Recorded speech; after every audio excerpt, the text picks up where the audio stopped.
Assalamualaikum warahmatullahi wabarakatuh. Alhamdulillahi ala inami wa afdhalus salati wassalami ala Mustafa al-awwabi sayyidina Maulana Muhammad sallallahu alaihi wasallam wa ala alihi wasallam. Terima kasih kepada teman-teman yang sudah menyimak. Pada pertemuan kali ini, kami dari kelompok 1 ingin mempresentasikan mengenai sengketa konflik dan resolusi konflik dalam penyelesaian sengketa. Lebih tepatnya ADR.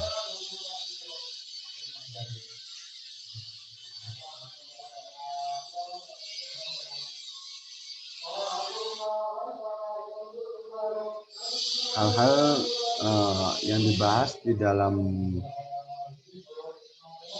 pertemuan kali ini yaitu mengenai pengertian dari sengketa dan konflik, selanjutnya unsur-unsur dan jenis-jenis konflik, selanjutnya lagi teori-teori penyebab konflik, modul-modul manajemen konflik, dan yang terakhir strategi resolusi konflik.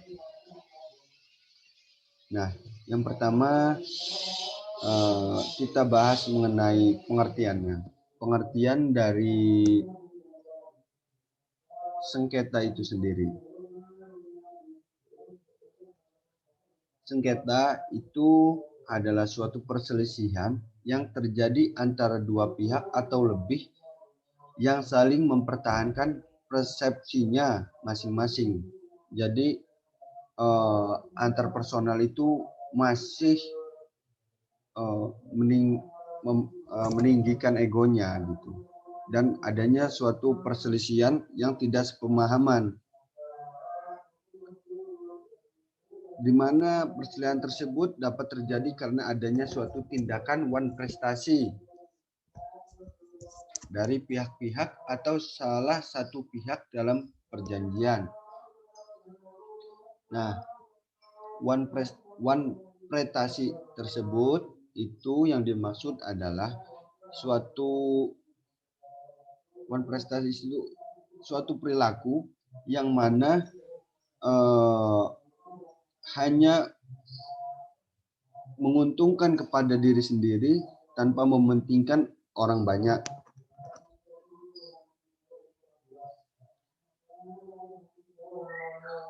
Sengketa itu dapat terjadi mengenai 6 hal. Yang pertama, antara individu dengan individu. Jadi antara satu dengan satu gitu. Jadi antara personal gitu. Yang kedua yaitu antara individu dengan kelompok. Jadi antara orang satu dengan orang banyak.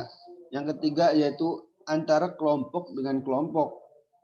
Jadi semisal adanya suatu perselisihan dari perusahaan atau korporat atau korporasi dari PT ini dengan PT yang lainnya gitu. Yang keempat yaitu antara perusahaan dengan perusahaan. Yang kelima antara perusahaan dengan negara. Yang keenam antara negara satu dengan negara yang lainnya.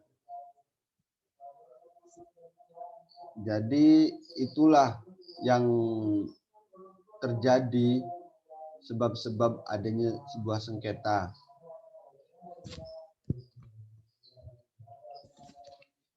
Yang selanjutnya yaitu mengenai unsur-unsur dan jenis konflik.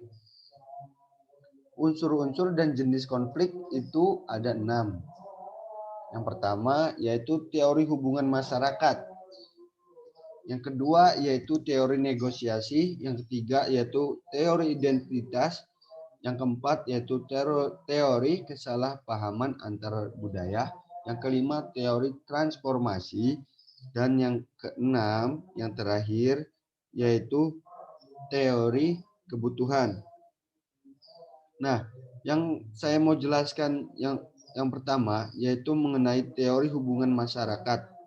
Teori hubungan masyarakat menitikberatkan adanya ketidakpercayaan dan rivalisasi kelompok dalam masyarakat. Menurut teori ini, Kelompok-kelompok yang mengalami konflik serta pengembangan toleransi agar masyarakat lebih bisa saling menerima keberagaman dalam masyarakat.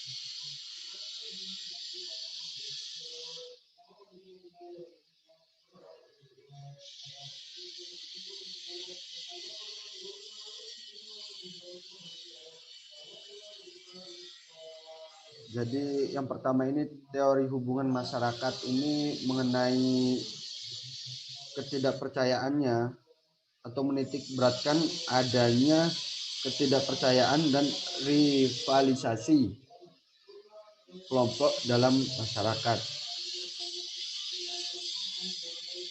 Apa solusinya? Solusinya yaitu dengan meningkatkan komunikasi dan saling pengertian antar kelompok. Jadi saling paham dan memahami lah gitu intinya. Yang kedua yaitu teori negosiasi.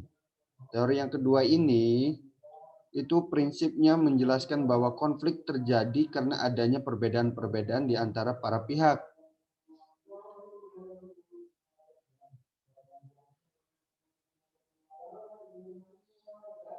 Teori ini itu dianjurkan yang berpendapat bahwa agar sebuah konflik dapat diselesaikan, maksudnya pelaku harus mampu memisahkan perasaan pribadinya dengan masalah-masalah dan mampu melakukan negosiasi berdasarkan kepentingan dan bukan pada solusi yang sudah tepat.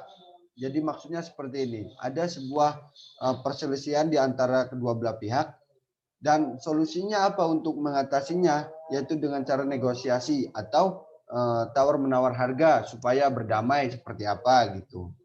Yang ketiga selanjutnya yaitu mengenai teori identitas. Nah, teori identitas ini terjadi karena adanya sebuah kelompok seseorang merasa identitasnya terancam oleh pihak lain. Nah, misal contohnya adanya kayak perbedaan kayak orang timur dan orang barat gitulah. Jadi merasa kulitnya berbeda, jadi mengalami suatu gesekan-gesekan kecil karena adanya perselisihan yang timbul sebab perselisihan. Dan bagaimana cara untuk menyelesaikan ataupun solusinya itu bagaimana? Jadi solusinya itu dengan cara membangun empati dan rekonstruksi sebuah pemikirannya. Jadi seharusnya kita sama-sama manusia harus saling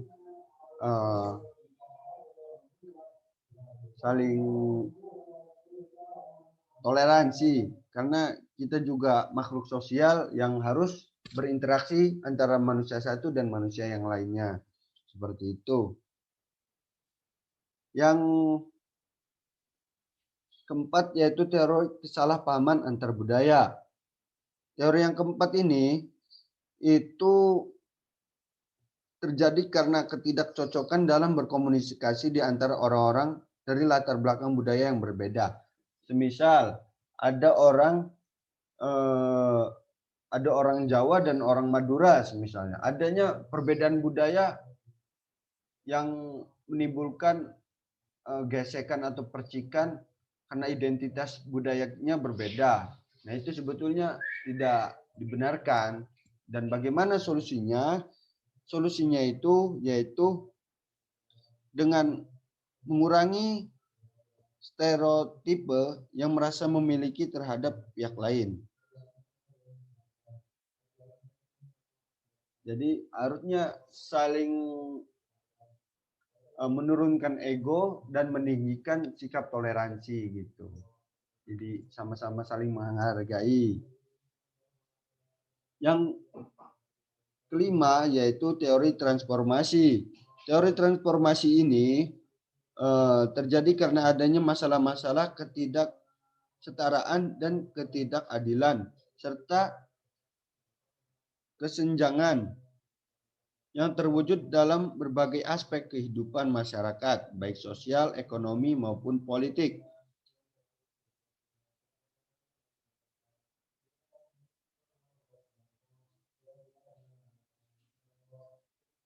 Konflik ini itu terjadi karena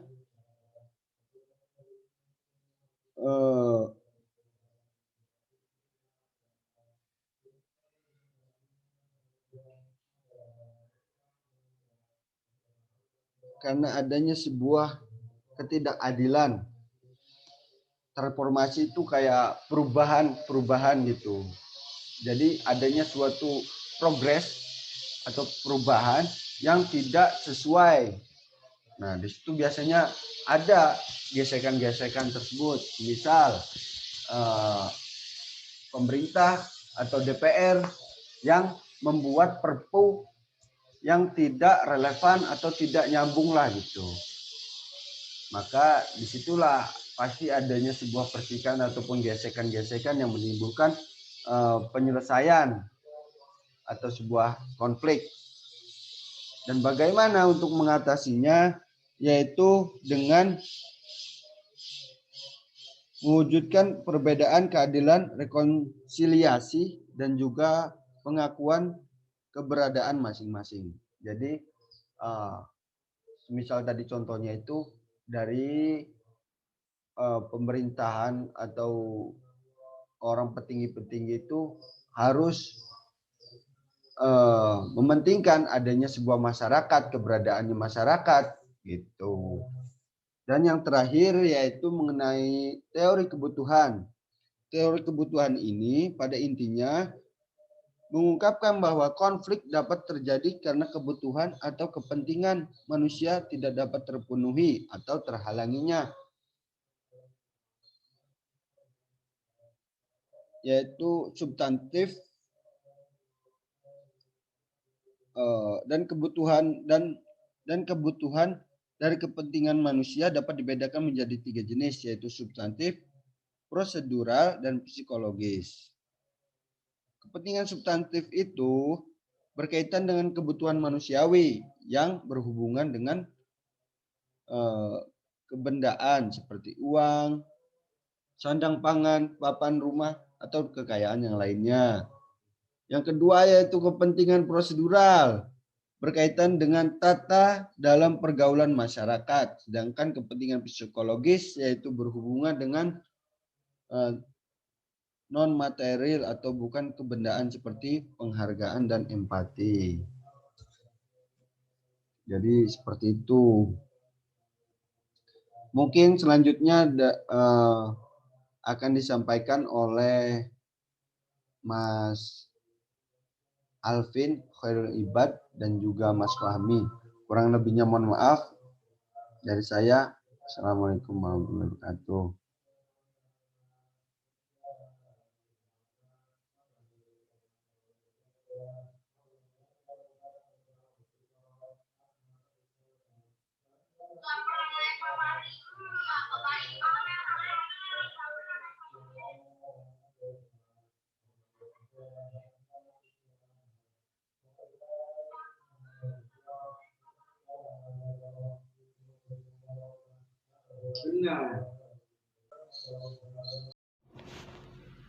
Baik, selanjutnya yaitu tentang penyebab terjadinya konflik. Pada umumnya konflik itu tidak bisa terjadi begitu saja. Ada hal-hal yang memicu timbulnya konflik, seperti yang dikatakan oleh Wibowo.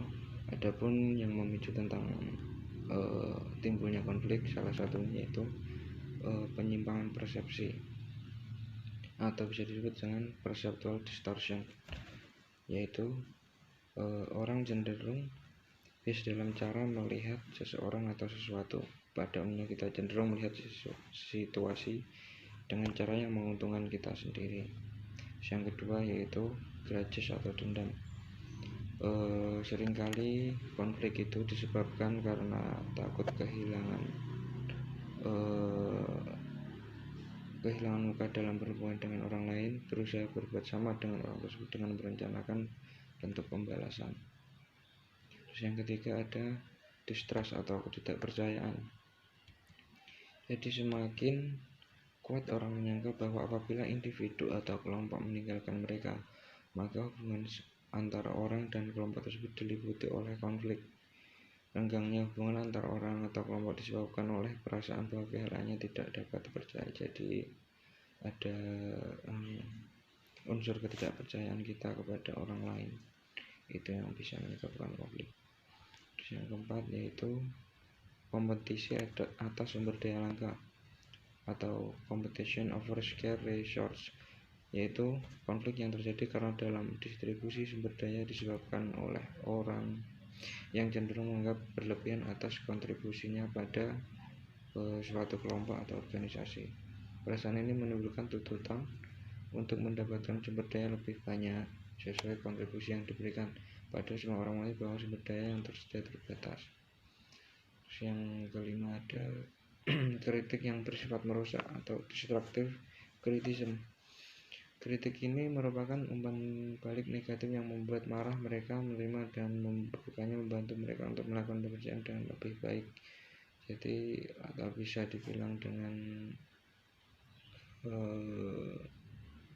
kritik yang negatif atau kritik yang tidak membangun itu bisa menimbulkan konflik.